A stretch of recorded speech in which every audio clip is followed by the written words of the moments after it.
So hello students, how are you all? Jai Hind to all of you. अभी हमारे पास last day बचा हुआ है सिर्फ फिजिक्स के एग्जामिनेशन के लिए। उससे पहले आपके पास ये वीडियो आ रहा है। बच्चों, सबसे पहला क्वेश्चन ये कि क्या अभी सर अगर मैं कुछ करूँ तो हो सकता है, लेकिन उसके लिए आपको धैर्य रखना होगा, थोड़ा सा काम डाउन होना पड़ेगा। बिखरे बिखरे से रहोगे बच्चों, कुछ नहीं हो पाएगा। मैं आपको बहुत अच्छी चीज़ यहाँ पे बताने जा रहा हूँ, ठीक है ना? अगर आप इसकी वैल्यू समझ पाओगे तो बहुत कुछ हो सकता है। सिर्फ ये स्ट्रैटेजी वीडियो नहीं रहेगा। देखता हूँ कि आपको बात समझ में आती है। अगर आती है तो आपके लिए लाइव सेशन लाऊंगा। लाइव सेशन में वो सब कुछ डिस्कस करूंगा, लेकिन मैं जानबूझ के बातें बोल रहा हूँ। क्यों? ताकि जो टिकने वाला बच्चा होगा इतने में टिके, क्योंकि आगे का गेम बहुत कठिन है। कंट का कीर्ण है बच्चों, कांटों का रास्ता है। लेकिन इन कांटों के रास्तों के बाद ही आपको फूलों का रास्ता मिलने वाला है। अगर स्थिति अपनी कुछ ऐसी है कि हम बोल रहे सर क्या करें यार, अब लास्ट दिन बचा हुआ, कुछ समझ नहीं आ रहा, कुछ तो करवा दो, पास ही करवा दो, डिसेंट स्कोर करवा दो, अलग अलग तरह की स्थिति होगी। साल भर जिन बच्चों ने पढ़ा हुआ उनके लिए एक रिवीजन मात्र होगा। उनके लिए एक इस तरह की चीज़ होगी कि अपने आप को एक बार समेट के देख लो क्या होता है। जिन बच्चों की प्रिपरेशन कुछ नहीं थी उनके लिए रामबाण होने वाला है बच्चों, जो बता रहा हूँ, ठीक है? अब तरीके से एक बार देख लो क्या है स्ट्रेटेजी मेरी। मैंने जितने चैप्टर्स आपके हैं उन सारे चैप्टर्स को, एक एक चैप्टर को एक एक स्लाइड में बता रखा है। एक एक स्लाइड में मैंने उस चैप्टर का निचोड़ दे रखा है कि ये वाले डेरिवेशंस, ये वाले क्वेश्चंस अगर आप करोगे, वो प्रीवियस ईयर में बहुत बार पूछे गए मोस्ट एक्सपेक्टेड क्वेश्चंस हैं। मैं कोई ऐसी गारंटी नहीं ले सकता आपके साथ कि पेपर लीक कर दूंगा या ये कर दूंगा, या मुझे आता है, मुझे नहीं पता पेपर कैसा आता है लीक। मुझे इतना पता है कि पिछले सालों के ट्रेंड को देखते हुए ये क्वेश्चंस आ सकते हैं, क्वेश्चन पूछे जा सकते हैं, हाईली प्रोबेबल क्वेश्चंस हैं, ये मैं बोल सकता हूँ, ठीक है ना? तो अगर आप इन पे भरोसा करोगे तो 90-80 मतलब 70-80% तक आप बहुत अच्छा डिसेंट स्कोर कर जाओगे। अगर आपने अभी तक कुछ नहीं पढ़ा, जिन बच्चों ने पढ़ रखा है वो तो पूरा 100% करेंगे। अब ये बात भी समझने वाली है प्रैक्टिकलिटी की, लास्ट मोमेंट में अगर हमने कुछ भी नहीं पढ़ा हुआ और हम इससे नीचे उतर ही नहीं रहे कि हमें 100% चाहिए, तो फिर रहने दो, सपनों की दुनिया में बैठे रहो, ठीक है ना? तो अभी ध्यान से देखो क्या करना है। पहला चैप्टर जैसे आपके पास, ये पहले चैप्टर में सिर्फ ये आपके पास करने वाली चीज है। अगर हमने कर दिया, इसमें से हाईली प्रोबेबल है, मैं कह रहा हूं कि मेरे हिसाब से अगर आप मेरे से पूछते हो, मेरे पिछले 8 साल के एक्सपीरियंस है कि क्या होता है, मैं कहता हूं भाई ये निचोड़ है। अगर आप हर एक क्वेश्चन का जवाब समझ पा रहे हो, अब इसमें मैंने उतना बेसिक जाके नहीं लिख दिया, मैं नहीं बता रहा कि कूलम्स लॉ प्रूव करो, क्योंकि जो बच्चा ये समझ पा रहा है, ये कर पा रहा है, वो कूलम्स लॉ जानता है फिर, ठीक है ना? तो इस तरीके से अगर आप ये क्वेश्चंस कर पा रहे हो, इनमें से डायरेक्टली फंसेगा गॉस लॉ, उस पर बेस्ड 3 एप्लीकेशन, चौथी है ही नहीं। इसके बाद ये इस तरीके का टॉर्क बराबर पी साइन थीटा, ये प्रूव करने जैसी कंडीशन। उसके ऊपर आपके पास एक्सियल में और इक्वेटोरियल में आपको इलेक्ट्रिक फील्ड निकालना, और ऊपर पे और बातें। ये अगर हमने कर दिया, चैप्टर 1 फिनिश है, इसके आगे मत करो, ठीक है ना? दूसरा चैप्टर नंबर 2 में ये जो चीज दे रखी है सारी की सारी देखते हो। चलो मैं एक एक चीज को भी नहीं बोलने वाला, मैं सिर्फ आपको दिखा रहा हूं कि ये क्वेश्चंस हाईली प्रोबेबल है बच्चों। समझ पा रहे हो तो समझो, मैं ज्यादा इससे नहीं बोल सकता। चैप्टर 3 आपका करंट इलेक्ट्रिसिटी पर बेस्ड है, उस पर सारी बातें मैंने यहाँ पर लिख दी है, इसको मैं पीडीएफ दे दूंगा आपको। चैप्टर 4 में जो कि आपका मैग्नेटिज्म से रिलेटेड है, बायोसवर्ट, एम्पियर्स लॉ, सर्किटल लॉ, ये अगर हम करके जा रहे हैं और उस पर बेस्ड 1-2 डेरिवेशंस जो मैंने लिखे हुए, जो मोस्ट इंपॉर्टेंट लिखे हैं वो बोलना। ये नहीं कि इसमें सारे डेरिवेशन आ गए, सारे डेरिवेशन के लिए तो फिर आपको और पढ़ना पड़ेगा, लेकिन उतना समय अभी अपना बच्चा नहीं। इतना कर लेते तो हम काफी ज्यादा, हमारे प्रोबेबिलिटी हाई हो जाएगी कि हम बहुत अच्छा कुछ कर सकेंगे, और आपको एक माइंड में पीसफुलनेस भी लगेगी, आपको लगेगा कि इतना ही करना है मुझे। ऐसे करके मैग्नेटिज्म और मैटर नाम का चैप्टर है, बहुत सिंपल है। आपको पैरामैग्नेटिक, डायमैग्नेटिक, फेरोमैग्नेटिक के बारे में पता है, ससेप्टिबिलिटी आपको पता है, मैग्नेटिक फील्ड इंटेंसिटी पता है, मैग्नेटिक फील्ड इंडक्शन आपको पता है अगर, और मैग्नेटाइजेशन आपको पता है, मैग्नेटिक डायपोल मूवमेंट आपको पता है, खत्म हो गया चैप्टर। अभी बताऊंगा इसका सॉल्यूशन क्या है, ये नहीं कि सर क्वेश्चन ही क्वेश्चन बता रहे क्या कर सकते हैं। इलेक्ट्रोमैग्नेटिक इंडक्शन में आपको, इलेक्ट्रोमैग्नेटिक इंडक्शन में कुल मिला के फैराडेज लॉ पता है, लेंजेस लॉ अगर आपको पता है, इतना ही पता होने पे बहुत सारा काम हो जाता है, छोटे मोटे डेरिवेशंस भी यहीं पे कवर हो जाते हैं। अगला चैप्टर है अल्टरनेटिंग करंट। अल्टरनेटिंग करंट अपने आप पे पता नहीं क्यों डरते भी हैं बच्चे, लेकिन अपने को इतना समझना है, हमें आईआरएमएस समझ में आता है, हमें मीन वैल्यू समझ में आता है करंट की, हमें एलसीआर सर्किट थोड़ा समझ में आता है, रेजोनेटिंग फ्रीक्वेंसी थोड़ा समझ में आती है, एलसी ऑसिलेशंस उतना ही नहीं आपके उसमें, वो समझ में अगर हमें आता है, इतना ही बच्चों अगर हमें समझ में आ जाता है ना, तो हमने एक डिसेंट काम कर दिया अपने लिए, जो हम कर सकते हैं अभी के डेट में। इलेक्ट्रोमैग्नेटिक वेव्स बहुत हाई फाई चैप्टर नहीं है, इसमें सिर्फ आपको इलेक्ट्रोमैग्नेटिक स्पेक्ट्रम के बारे में पता होना चाहिए, इलेक्ट्रोमैग्नेटिक वेव की कुछ प्रॉपर्टीज पता होनी चाहिए क्या क्या होती हैं। किस्मत अच्छी रही तो यहीं से क्वेश्चन आ जाएगा। और ये बहुत, अगर ये कर पा रहे हो ना आप मान के चल लो कि अपने चैप्टर में बहुत कुछ कर दिया, बस इक्की दुक्की चीजें आपने छोड़ी होंगी, जानबूझ के छोड़वा रहा हूं, ठीक है ना? तो ये चीजें मैक्सवेल की इक्वेशन रटने वाली चीजें कुछ तो लिटरली, ठीक है ना?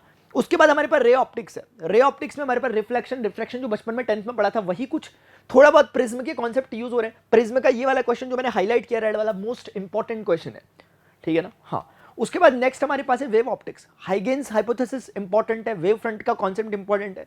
यंग्स डबल स्लिट एक्सपेरिमेंट एक जमाना हुआ करता था, बहुत टफ क्वेश्चंस बनते थे, बहुत टफ डेरिवेशंस हुआ करते थे। आपके लिए जब से रैशनलाइजेशन हुआ ये बहुत ईजी हो गया। पोलराइजेशन में पहले कितना कुछ हुआ करता था, अभी बहुत ईजी हो गया। अगर हम इन क्वेश्चंस को भी समझ पा रहे हैं, इन क्वेश्चंस को कर पा रहे हैं प्रैक्टिस करके, तो बहुत कुछ अच्छा कर सकते हैं। सॉल्यूशन बताऊंगा इसका क्या है। Dual nature of matter, radiation, atoms, nuclei, अभी हाल ही में मैंने चैप्टर को कंप्लीट किया एक वीडियो में। Dual nature of matter, radiation complete बताया मैंने कि भाई इंटेंसिटी क्या है, फोटॉन्स क्या होते हैं, फ्रीक्वेंसी क्या होती है, स्टॉपिंग पोटेंशियल क्या होता है, आइंस्टाइन इक्वेशन क्या होती है, थ्रेशोल्ड फ्रीक्वेंसी क्या होती है, वर्क फंक्शन क्या होता है। जो बोल रहा हूं यही आएगा, जो मुंह से बोल रहा हूं, और वो यहां पर लिख दिया क्वेश्चन की फॉर्मेट में, इस तरीके से पूछा जाएगा। ये इसके लिटरली चैप्टर्स बना रखे, थोड़ा टाइम है तो इसके चैप्टर्स को देख लो जरा जा करके, वन शॉट टाइप के जो बनाए थे मैंने लाइव में आकर। एटम्स है, बोर रेडियस, बोर ऑर्बिट में स्पीड ऑफ एन इलेक्ट्रॉन, दूसरा उस ऑर्बिट की एनर्जी, ये तीन फंडे समझ में आते हैं।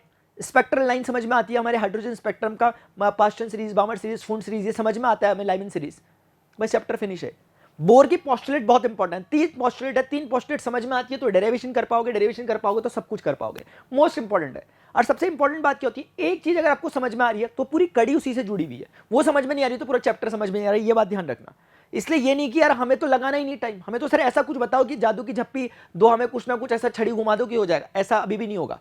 मेहनत तो अभी भी बच्चे करनी पड़ेगी। मैं ऐसा अभी भी नहीं बोल सकता कि तुम्हें लोग ये कर लो इतने से हो जाएगा, नहीं, ये जो मैंने बता रखा है इसको करो और इसमें मेहनत लगेगी, ये बात ध्यान रखो। इसीलिए अभी सुबह सुबह टाइम देखो, यहाँ कहीं पे इतने बजे वीडियो बना रहा हूँ और रात भर लगा था वीडियो, ये सब ना एक दिन में नहीं हुआ बच्चों। अब मैं यकीन दिलाऊंगा तुम लोगों को कि मैं रात भर से लगाऊं, 11:30 बजे से लगाऊं, मैं रात के 11:30 बजे से अभी ये वीडियो बना रहा हूँ। अभी इस बीच में मैं सोया हुआ कुछ भी नहीं हूँ, सिर्फ ये बना रहा था। और इसको ऐसा नहीं कि नोट डाउन कर दिया कहीं से भी, छांट छांट के जो मुझे मोस्ट एक्सपेक्टेड लगा वो मैं लिख रहा हूँ पे। मुझे पता है कि 2-5 मिनट का वीडियो बना सकता था, इसलिए मैं, तुम ज्यादा देखोगे तब, लेकिन मुझे नहीं पड़ी हुई, अब तुम देखो ना देखो। अभी मैं उस बच्चे के लिए जो आखिरी में भी चाहता है कि यार सर कुछ तो अपने हिसाब से करो, मैं ये करवा रहा हूँ। न्यूक्लियाई है, न्यूक्लियाई में पहले एक जमाने में बहुत कुछ हुआ करता था, अभी उतना जमाने में अभी उतना कुछ नहीं है। अभी ये लिमिटेड चीजें हैं। आपको R = R0 a⁴ भी कराया था हाल ही में, इस पर बेस्ड क्वेश्चन पूछा जा रहा है आपसे। न्यूक्लियर में पूछा जा रहा है क्वेश्चन, बहुत फेमस क्वेश्चन है कि प्रूव करो कि न्यूक्लियर की जो डेंसिटी होती है किसी भी न्यूक्लियर के लिए कांस्टेंट रहती है। बहुत सिंपल है, इसका आंसर भी होता है न्यूक्लियर फ्यूजन बहुत क्लियर कट समझ में आता है अगर तुम्हें बाइंडिंग एनर्जी पर न्यूक्लियॉन समझ में आता है, अभी हाल ही में बताया था। इतने से 2 4 5 गिने चुने टॉपिक है, वो तुमने कवर कर लिए, चैप्टर कवर हो जाता है बच्चों, ठीक है। उसके बाद नेक्स्ट चैप्टर है सेमीकंडक्टर। अब होने के लिए तो चैप्टर में बहुत कुछ हुआ करता था पहले, लेकिन अभी बहुत ज्यादा नहीं होता। पीएन जंक्शन समझ में आता है, पीएन डायोड तुम्हें समझ में आता है, तुम्हें नी वोल्टेज समझ में आता है, तुम्हें थोड़ा, एक जमाने में बहुत कुछ उसमें हुआ करता था। एक्सट्रिंसिक सेमीकंडक्टर, इंट्रिंसिक सेमीकंडक्टर, बस P type semiconductor, N type semiconductor, इतना बेसिक समझ में तुम्हें अगर आ जाता है तो वो डिसेंट तुम्हें नंबर दिला सकता है इस चैप्टर से, ठीक है। तो जो डिस्कशन बच्चों मैंने यहां पर किया, अगर तुम इतना कर पा रहे हो तो बहुत बेहतरीन है। अब जिस बच्चे को लगता है कि सर ये क्वेश्चन आपने बना दिए, बहुत सुंदर काम आपने हमारे लिए कर दिया, अब दे दो हमें से, हम कर लेंगे खुद, बहुत सुंदर, मैं पीडीएफ दे दूंगा, बोल देना मुझे नीचे, मैं डिस्क्रिप्शन में कुछ तो तरीका अपनाऊंगा जिसमें मैं आपको दूंगा। हो सकता है मैं नीचे आपको टेलीग्राम का एक लिंक दूं, वो टेलीग्राम का लिंक आपको रीस्टार्ट विद मोशन वाले चैनल में ले जाएगा, जहां पे हम 10th क्लास के बच्चों को पढ़ा रहे हैं। वहां पर मैं पीडीएफ डाल दूंगा, क्योंकि अभी एज सच हमारे पास कोई दूसरा प्लेटफॉर्म नहीं, मेरा पर्सनल जो है वो मैं यहां नहीं दूंगा, ठीक है ना, क्योंकि मैं वहीं डालूंगा। एक बात ये समझ में आ गई। दूसरी बात, तुम्हारे मन में शायद आ रहा होगा कि सर कितना अच्छा रहता है कि आपने जैसे एक चैप्टर का बताया, इन क्वेश्चंस के सॉल्यूशंस भी आप प्रोवाइड करने के चक्कर में वीडियो करा सकता हूं, क्योंकि सॉल्यूशन तो तुम ढूंढ लो, फिर मिल ही जाएंगे। अगर तुम्हें लगता है कि इसकी वीडियो बनाना चाहिए, मैं इस पर लाइव वीडियो ले लूंगा। अगर आपने मुझे शाम 3 बजे से पहले अगर इस वीडियो पे एटलीस्ट बच्चों कह रहा हूं मैं कि एटलीस्ट इसमें 500 लाइक हो जा रहे हैं और कम से कम इसमें 50 कमेंट्स हो जा रहे हैं ना, तो मैं पक्का किसी भी कीमत में आऊंगा, मैं 12 घंटे का लाइव ले लूंगा। मेरी बात सुन ली तुमने? अब ये मेरे से मत बोलना कि सर कैसे कैसे क्या होगा, तुम शेयर करो, जो भी करते हो करो, जितने बच्चे भी, इतनी मेहनत डालने के लिए तभी मैं तैयार भी हो पाऊंगा बच्चों, और तभी वो इनपुट आउटपुट रेशो निकल भी पाएगा। इसमें कोई ये नहीं है कि लाइक के लिए मैं कर रहा वो नहीं, वो बात नहीं है। बात यह है कि मैंने इतना एफर्ट पहले इस पर लगाया, मैं रात भर सोया नहीं हूं। अब मैं अगर सेशन लूंगा 10-12 घंटे से ज्यादा जाएगा ये सेशन, उतना जाएगा, और उसके बीच में मुझे सोना नहीं होगा फिर। अब तो मेरा पूरा का पूरा गया हिसाब किताब, और उसमें भी अगर मैं उन बच्चों तक तब भी नहीं पहुंच पा रहा तो बेकार है ना फिर मेरा, फिर तो 5 मिनट का वीडियो बना के मैं भी बैठ जाता हूं। तो अगर तुम्हें लगता है ऐसा कुछ है, मुझे एटलीस्ट इसमें 500 लाइक्स चाहिए, मुझे नीचे 50 कमेंट चाहिए कैसे भी करके कि सर कराओ, तो मैं समझूंगा कि मुझे कराना है, अदरवाइज मैं भी जाके घर में बैठ के चैन की बंसी बजा लेता हूँ, ठीक है।